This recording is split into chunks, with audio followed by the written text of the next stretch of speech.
Content creator কাফি আর কিন্তু ব্যবসা করতে পারবে না। আর কোনো দোকান দিতে পারবে না। আর কোনো বইমেলায় গিয়ে বই বিক্রি করতে পারবে না। কেন এই কথাগুলো বলতেছি জানেন? এগুলো জানতে হলে আজকের সম্পূর্ণ ভিডিওটা আপনাদেরকে দেখতে হবে। আপনারা দেখেছিলেন না কয়েকদিন আগে কাফির বাড়িঘর আগুনে জ্বালিয়ে দেওয়া হয়েছিল? এবং কাফির ঘরের ভেতরে ৫০ লক্ষ টাকার মালামাল ছিল। সবগুলো কিন্তু পুড়ে গেছে। কোনো কিছুই কিন্তু খুঁজে পায় নাই ভাই।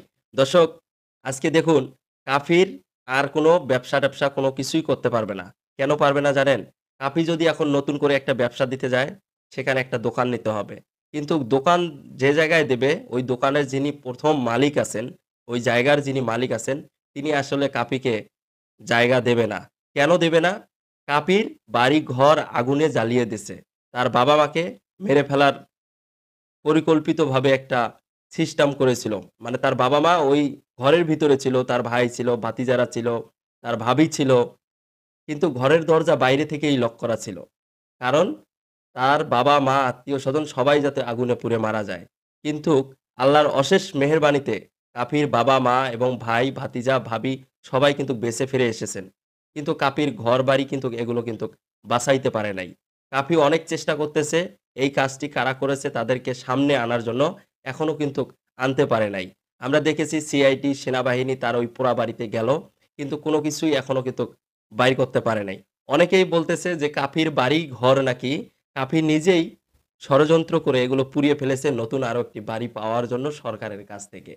সরকার কি পাগল হয়ে গেছে? বলুন তো। মানে হুট করে কাফির বাড়িঘরে আগুন লেগে যাবে আর সরকার থেকে কাফিকে বাড়িঘর করে দেবে। মানে টাকা কি ভাইসা আসে? তো যাই হোক এসব কথা আর বলতে চাই না। তো কাফির বাড়িঘর পুড়ে যাওয়াতে তাদের ৫০ লক্ষ টাকা ক্ষয়ক্ষতি হয়। এখন কাফির কথা হচ্ছে কাফি বরিশালের খুব ভালো একটি জায়গায় পুকুর পাড়ের পাশেই একটি বড় একটা বিল্ডিং। সেই বিল্ডিং এর মধ্যে কাফি চেয়েছিল একটা সুন্দর করে একটা সেলুন দেওয়ার জন্য। কিন্তু সেখানে আর কাফি সেলুন দিতে পারতেছে না ভাই। বরিশালের ওই জায়গায় ওই পুকুর পাড়ের যে বিল্ডিংটা ছিল ওখানে সেলুনটা দিলে মানে অনেক সুন্দর হতো এবং সেখানে তার ব্যবসা প্রতিষ্ঠানটা অনেক সুন্দরভাবে চলতো। কিন্তু সেখানে কথাবার্তা সব ফাইনাল হয়ে গেছিল। কিন্তু অবশেষে লাস্ট পর্যায়ে এসে কাফির বাড়িঘর পুড়িয়ে ফেলার পর কাফিকে আর ওই জায়গার মালিক, ওই বিল্ডিং এর মালিক দোকান ভাড়া দেবে না। কেন ভাড়া দেবে? কাফির যারা শত্রু আছে তারা যদি কাফির ওই দোকানটিতে আগুন লেগে দেয় এবং ওই দোকানে আরো তো আশেপাশে আরো দোকানপাট আছে। তাদের যে ক্ষয়ক্ষতি হবে এটার কোনো নিশ্চয়তা আছে? এবং কাফির যাদের শত্রু আছে, কাফির যে শত্রুরা আছে তারা যে তাদের ক্ষয়ক্ষতি করবে না তার কোনো নিশ্চয়তা আছে?